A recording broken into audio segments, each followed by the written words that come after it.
CAG की report ने दिल्ली की नई शराब नीति में हुए गंभीर अनियमितताओं और भ्रष्टाचार को उजागर किया है।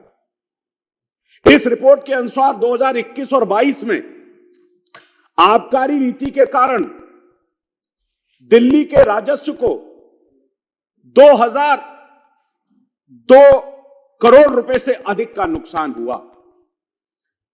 भारी नुकसान था दिल्ली के लिए। लाइसेंस की प्रक्रिया में नियमों में उल्लंघन किया गया, जिससे सरकारी खजाने को भारी क्षति मिली। यह एक बड़ा षड्यंत्र था।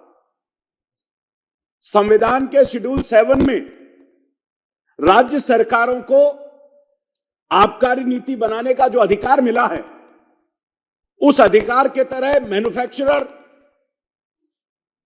जो शराब को सेल करने वाले हैं, शराब के लाइसेंस देने वाले हैं, यहीं से बैठ करके, यहीं पर पूरी चौकड़ी में बैठ करके, क्योंकि 14% राजस्व आबकारी से ही राज्य में आता है, और यहीं से नजरें लगी कि कहां से भ्रष्टाचार कैसे और कब कब किया जाए। इस रिपोर्ट के अनुसार विशेषज्ञ समिति, जो स्पेशल एडवाइजरी कमेटी थी इसी सरकार की, इन सिफारिशों को नजरअंदाज किया गया। तत्कालीन उप मुख्यमंत्री मनीष सिसोदिया ने मनमाने फैसले लिए। इन मनमाने फैसलों के कारण 900 करोड़ 41.53 करोड़ का नुकसान इनको हुआ। इसके अलावा लाइसेंस धारकों को अनुचित लाभ पहुंचाने के लिए 144 करोड़ की छूट दी गई, जो टेंडर में अध्यक्ष जी कहीं भी उल्लेखित नहीं था। टेंडर के नियमों का पूरी तरह से वायलेशन था। इसके अलावा यह दर्शाता है कि आम आदमी पार्टी ने किस तरह से जनता की गाड़ी कमाई का दुरुपयोग करते हुए उस धन का पूरी तरह से दुरुपयोग किया। कैग रिपोर्ट में साफ साफ बताया गया कि 2000 करोड़ से ऊपर का घोटाला जो हुआ, आप जानते हैं अध्यक्ष जी ये पैसा कहां गया? अध्यक्ष जी ये पैसा जो विकास के कार्यों में लगना चाहिए था, ये पैसा शराब माफिया और भ्रष्ट नेताओं की जेब में चला गया। इससे शर्म की बात कुछ हो नहीं सकती। टूट इसलिए हुई कि उन्होंने जानबूझ करके शराब लाइसेंस को फिर से नीलामी नहीं कराई। थोक विक्रेताओं की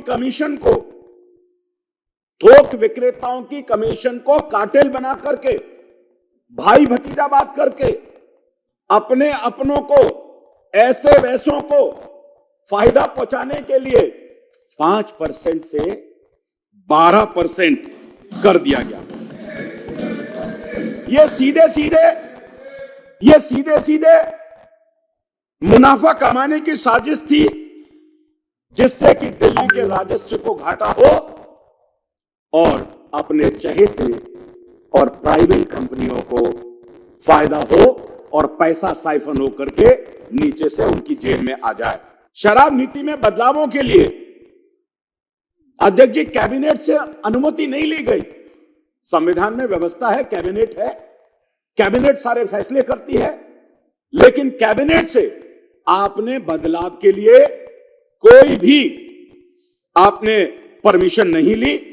यह दिखाता है कि केजरीवाल सरकार ने किस तरह से पारदर्शिता की धज्जियां पूरी तरह से सदन के अंदर और सरकार के अंदर उड़ाई है। आबकारी विभाग ने शराब कंपनियों और लाइसेंस धारकों को बिना गुणवत्ता जांच के शराब बेचने की अनुमति दी। सोचिए, लाइसेंस तब जारी किए गए जब शराब की गुणवत्ता परीक्षण रिपोर्ट ही अध्यक्ष जी गायब थी।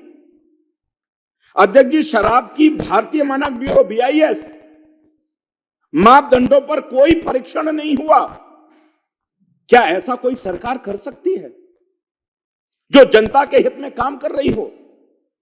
यह घोर लापरवाही नहीं, बल्कि सोची समझी साजिश थी जिसमें जनता की जान की कोई कीमत नहीं थी। कैग रिपोर्ट में बताया गया है कि जिन लाइसेंस धारकों को शराब बेचने की अनुमति दी गई, उन्होंने राष्ट्रीय परीक्षण NABL से मान्यता प्राप्त रिपोर्ट तक प्राप्त नहीं की। जो मैंडेटरी रिक्वायरमेंट है, ऑब्लिगेटरी रिक्वायरमेंट है, उसकी उन्होंने कोई रिपोर्ट तक नहीं ली। और रिपोर्ट कहां बनी अध्यक्ष जी? रिपोर्ट बनी गैर मान्यता प्राप्त लैब्स के अंदर, जो सूची में ही नहीं थी। शराब के नमूनों का अध्यक्ष जी परीक्षण भी नहीं हुआ। FSCCI जो भारत के मानक के ब्यूरो हैं, भारतीय खाद्य सुरक्षा और प्राधिकरण के नियमों का खुला उल्लंघन इस आम आदमी पार्टी की सरकार की नीतियों ने किया।